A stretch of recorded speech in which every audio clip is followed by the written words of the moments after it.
This other issue he mentioned, saying it's common fund, men sign that. Bryt Meaning what is wrong with my brother? Meaning because me buy first you know money ade disbursement of funds to pay school fees.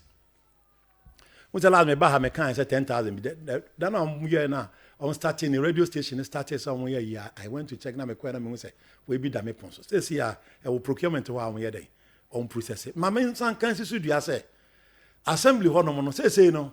Emrana yede aba yede run assembly no. Sebi. Insu kura na wo kwakoto na say ya. E be fa procurement processes. Se wa anye na se o kina bi auditor se ba na so on frewa. The year one fanfa issues no ma wo yede. Enti no enema ni bi wo ha ya na yede. E take time.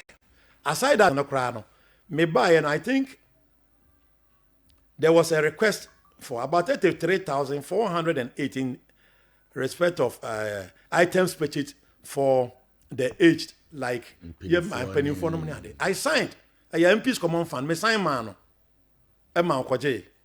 Me sign. There was a request for the purchase of mattresses, 220 mattresses.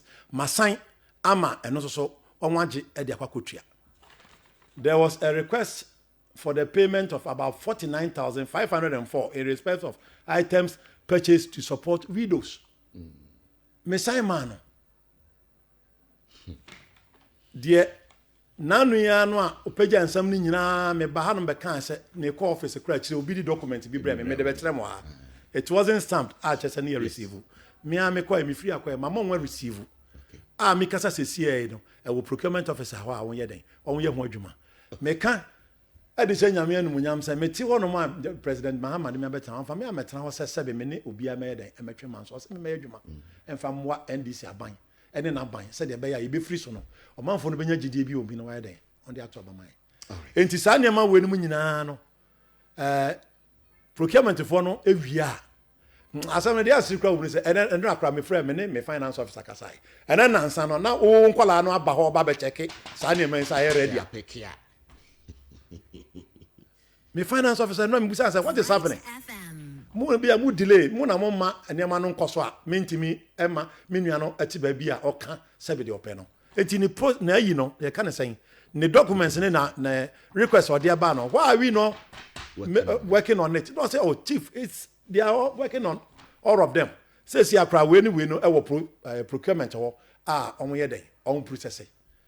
Emma eno kra na nene nansa no na kola no baako aba ho a oba bekwe say aye den aye ready. Tina me dem guza me ka say aye ready. Mesan ama no. There has been a request for the procurement of motorbikes. Abobo ya bi no ne ade a no ka no. Say che na me hu document no. Omo ye den, omo guso a omo ye process no. Request for the procurement of 175 boxes of tin tomatoes. Omo guso a omo ye hu adwuma. Request for the procurement of 100 bags of rice. Request for procurement of 175 boxes of mackerel. Donation towards Farmers Day. And only abobo ya no bakwa em say menu na donate no Farmers Day. Make I saw it. Eguso aye dey. Ye ho adwuma. Procurement of mattresses ya twa na request for payment of 71,880 for Ramadan festivity. And no sabe yenuanum Muslim for omu di afasha no money ade as MP anya dan aba ko donate bibi di amount. Yeguso aye den ye process. Anya ma we na wo honom menya den.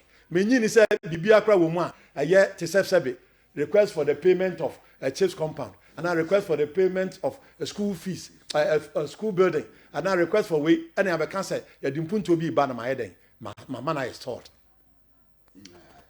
I have been forced to mention some of these things because any man yes. Say me buy and me say me sign be that. My mention 3 na my sign no. Say me sign so check and uncle dino and the cover be so so. Rabonten meka. All right. My yen say ni padi. Ya ye ni nyanya. Me say me come no atom. But atro. E kwoswa na se wa anye den one ka ho bibia a 25 gym pe no one dwen yen say obi be ka say asset dey say be me adamine me nuano ada bibia te sa. I am the MCE and he is the MP. And I recognize that. Okay. Me we should say you na betimi ai the last me ba me kan say me kra there are some projects be ya wi a me say me kwako bia no a me frɛ me nuano. Sure. Say o me enko na on no ye MP ni nyina ye na enko wi. Say no so me expect say bibi ho no ma. Te say say na man for the widows ni ade. O frɛ me kra say me enko na kunafo okoma won mo no ne ade a na me enko me ko MCE no. I am here, I am there for everyone. Okay. Sabi, ye nyina ye free. Me free beto, and on so free for die. And sabi nkaya ye nuan for pa. All right. Sabi before from you ho, ti say me nuan no wo ho a.